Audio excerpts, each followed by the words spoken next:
नमस्कार. निवेदक विठ्ठल पवार या माझ्या यूट्यूब चॅनलमध्ये आपल्या सर्वांचं मी मनपूर्वक स्वागत करत आहे. आजचा घटक आहे सूत्रसंचालन करताना निवेदकाने काय करावे, काय करू नये. हा जो घटक आहे तो सूत्रसंचालन करत असताना निवेदकांसाठी अतिशय उपयुक्त ठरणार आहे, मार्मिक असणारा आजचा घटक आहे आणि या घटकाची आपण या ठिकाणी सुरुवात करूया. तत्पूर्वी आपण जर या यूट्यूब चॅनलवर नवीन असाल तर प्रथमतः चॅनल सबस्क्राईब करा आणि नवनवीन अपडेट आपल्याला नवनवीन व्हिडिओ मिळवण्यासाठी आणि दररोजच्या लेटेस्ट आपल्याला सूत्रसंचालनाच्या व्हिडिओ पाहायचा असेल तर बेल आयकॉनला प्रेस करा. चला तर सुरुवात करूया आजच्या घटकाकडे की सूत्रसंचालकाने सूत्रसंचालन करत असताना हे करा. प्रथमतः आपण हे पाहूया. सूत्रसंचालनाला सुरुवात करताना सूत्रसंचालकाने जे कार्यक्रमाला उपस्थित राहणारे जे श्रोते आहेत तर त्या श्रोत्यांचं आदरपूर्वक स्वागत करा, श्रोत्यांचं कौतुक करा. श्रोते या कार्यक्रमाला उपस्थित राहिलेले आहेत तर त्या श्रोत्यांबद्दल बोलताना आदरयुक्त बोला. आपण वेळात वेळ काढून आजच्या कार्यक्रमाची शोभा वाढवण्यासाठी उपस्थित झालेला आहात. उदाहरणार्थ या कार्यक्रमाचे निमंत्रण आपण स्वीकारून मोठ्या मनानं या कार्यक्रमाला आलेला आहात, त्याबद्दल मी आपल्या सर्वांचं टिंबटिंब यांच्या वतीनं अर्थात संयोजकांच्या वतीनं मी आदरपूर्वक स्वागत करत आहे. सूत्रसंचालकाने उपस्थित श्रोत्यांबद्दल बोलताना कुठेतरी त्या श्रोत्यांबद्दल कमीपणा येईल, श्रोत्यांना कुठेतरी हीन शब्दांच्या माध्यमातून वागणूक निवेदकाकडून मिळेल अशा रीतीने सूत्रसंचालकाने बोलू नये. तर सूत्रसंचालकाने उपस्थितांबद्दल बोलताना मान्यवर जर आलेले असतील उपस्थित आणि मान्यवर यांच्याबद्दल आदरयुक्त सूत्रसंचालकाने बोलावं. आदर घ्या आणि आदर द्या या उक्तीचा सूत्रसंचालक असला पाहिजे. त्या संबंधित श्रोत्यांमधील प्रातिनिधिक स्वरूपात समाजामध्ये कार्यरत असणारे काही श्रोते असतात, चेअरमन असतात, संचालक असतात, सरपंच असतात, उपसरपंच असतात, विविध तंटामुक्ती समितीचे अध्यक्ष असतात, विविध पद असतात. तर त्यांचं नाव आणि त्यांचं पद, एखाद्याचं नाव बाळू जाधव आहे तर त्याचं नाव सूत्रसंचालकाने बाळासाहेब जाधव असं घ्या. म्हणजे सूत्रसंचालकाने त्यांचं नाव आदरार्थी आदरयुक्त सूत्रसंचालकानं त्या ठिकाणी बोललं पाहिजे आणि अचूक पद्धतीनं त्या व्यक्तीचं नाव आणि त्या व्यक्तीचं पद हे सूत्रसंचालकाने लक्षात घेणं गरजेचं आहे. त्यानंतर पुढील आहे लोक खाली बसलेले जे श्रोता वर्ग आहे ते सूत्रसंचालकाला पाहत असतात तेव्हा सूत्रसंचालकाने त्याच्या चेहऱ्यावरती जे एक्सप्रेशन आहे, जे हावभाव आहे तर ते हावभाव त्या प्रसंगाला अनुरूप दिसले पाहिजे. नाहीतर सूत्रसंचालकाला चेहरा दुःखी आहे, निरागस आहे, उदास आहे, काहीतरी घरचं टेन्शन आहे, कोण काहीतरी बोललेलं आहे आणि त्याचं टेन्शन घेऊन तो कार्यक्रमामध्ये जर आलेला असेल तर त्या पद्धतीचं चेहऱ्यावरती दिसू देऊ नये. सूत्रसंचालकाने त्या कार्यक्रमाला प्रसंगानुरूप त्याचे हावभाव आणि त्याच्या चेहऱ्यावरती उत्साह आणि बोलण्यात आनंद वाटला पाहिजे अशा रीतीनं सूत्रसंचालकाचे हावभाव आणि उत्साह त्या कार्यक्रमाला दिसून आला पाहिजे. तसेच सूत्रसंचालकाने जी आपल्याला दिलेली स्क्रिप्ट आहे, जे कार्यक्रम पत्रिका आहे, संयोजकांनी सांगितलेल्या सूचनेनुसार कार्यक्रम सूत्रसंचालकाने कमीत कमी शब्दामध्ये अत्यंत प्रभावी शब्दामध्ये त्यानं निवेदन करावे. हे सूत्रसंचालकाने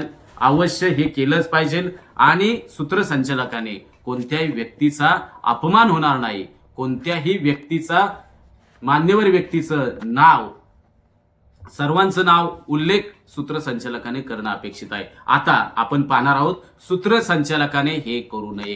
तेव्हा संयोजकांना किंवा त्या संबंधित मान्यवराला सांगावं लागतं निवेदक मोबाईल बंद करा.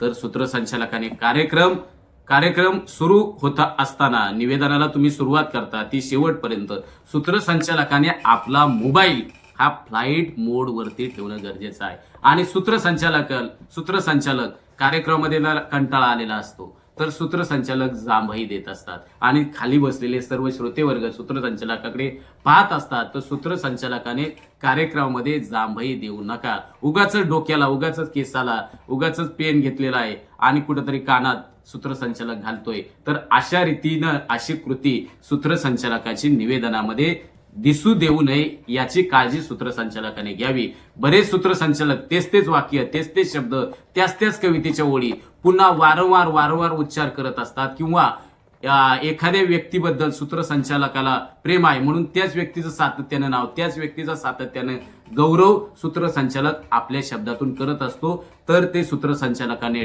टाळावं.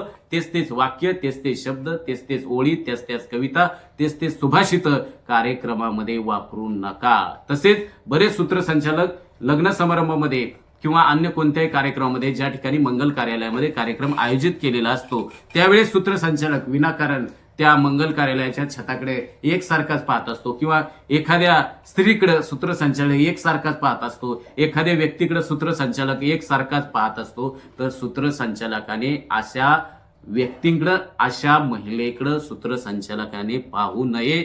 आपण ज्या कार्यक्रमाला आलेलो आहे, आपल्याला जी जबाबदारी दिलेली आहे ती जबाबदारी यशस्वी करण्याचं काम हे निवेदकाचं असतं. मग सूत्रसंचालकाने अशा चुकीच्या बाबी ह्या सूत्रसंचालनामध्ये करू देता कामा नये. तसेच सूत्रसंचालकाने विनाकारण हसू नये.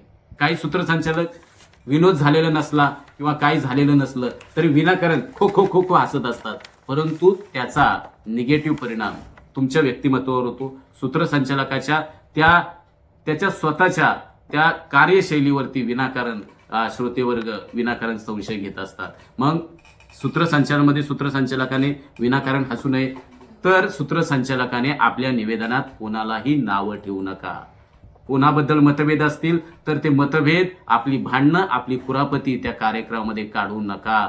आणि विशेषतः सूत्रसंचालकांना या निमित्ताने मी सांगतो की तुम्ही आपल्या निवेदनात नकारात्मक बोलू नका. आणि जे प्रेक्षक खाली बसलेले आहेत तर त्या प्रेक्षकांबद्दल आदरयुक्त बोला. आणि बरेच सूत्रसंचालक सूत्रसंचालनामध्ये मान्यवर मनोगत व्यक्त करत असताना मान्यवरांच्या खुर्चीवरती हा सूत्रसंचालक जाऊन बसतो किंवा प्रेक्षकामध्ये जाऊन बसतो, तर हे सूत्रसंचालकाने टाळणं गरजेचं आहे. तर सूत्रसंचालन करत असताना सूत्रसंचालकाने आपल्याला दिलेली कार्यक्रम पत्रिका जी आहे, आपली जी स्क्रिप्ट आहे, ती अत्यंत कमीत कमी शब्दामध्ये सूत्रसंचालकाने निवेदन करणं गरजेचं आहे. बरेच निवेदक सूत्रसंचालन करत असताना भाषण ठोकत असतात. तर सूत्रसंचालकांना मी या निमित्ताने सांगतो की कार्यक्रमाच्या एकूण वेळेमध्ये 11 ते 16% इथपर्यंतच निवेदक करत असतो. तर ह्या बाबी लक्षात घेतल्या पाहिजेत. म्हणजे सूत्रसंचालकाचं बोलणं हे कमीत कमी शब्दाचं असलं पाहिजे. सूत्रसंचालकाचं बोलणं हे भाषणाचं वाटलं नाही पाहिजे, याचा विचार आपण सर्वांनी करणं गरजेचं आहे. सूत्रसंचालन ही 64 कलांमधील अतिशय महत्वाची कला आहे. सूत्रसंचालन आणि भाषण यामध्ये जमीन आसमानाचं अंतर आहे, हे या निमित्तानं आपण सर्वांनी लक्षात घ्यावं. म्हणून सूत्रसंचालन करताना काय करावं, सूत्रसंचालन करताना काय करू नये, या 2 बाबीचा एक आपण थोडक्यात आढावा पाहिलेला आहे. तर या सर्व बाबी तुम्ही लक्षात घ्याव्यात. जर या बाबी तुम्ही लक्षात घेतल्या तर तुम्ही यशस्वी सूत्रसंचालक व्हाल, अशी मी आशा अपेक्षा बाळगतो. आणि या ठिकाणी थांबतो. आणि महाराष्ट्रातल्या तमाम सर्व माझ्या बंधू भगिनींना या निमित्तानं मी नम्र विनंती करतोय की निवेदक विठ्ठल पवार तथा अँकर विठ्ठल पवार हा जो युट्यूब चॅनल आहे तो मराठी बांधवांसाठी सूत्रसंचालक या मातीमध्ये तयार व्हावेत, यासाठी हा चॅनल मी निर्मित केलेला आहे, स्थापन केलेला आहे, क्रिएट केलेला आहे. तर आपण हा जो चॅनल आहे प्रत्येक व्हिडिओ आपण बारकाईनं पहा आणि अभ्यासा, वाचन करा, सराव करा, मनन करा, चिंतन करा, लिहित चला, बोलत चला. आणि ह्या सर्व मी जे सांगितलेल्या बाबी आहे त्या तुम्ही तुमच्या निवेदनामध्ये त्याचा वापर करा. तुम्ही यशस्वी सूत्रसंचालक व्हाल. तुम्हाला आर्थिक स्थैर्य, मान सन्मान, प्रतिष्ठा या चॅनलच्या माध्यमातून मिळणार आहे, अशी आशा अपेक्षा बाळगतो. आणि आपला दिवस आजचा शुभ जावो अशी ईश्वरचरणी प्रार्थना करून याच ठिकाणी थांबतो. जय हिंद, जय महाराष्ट्र.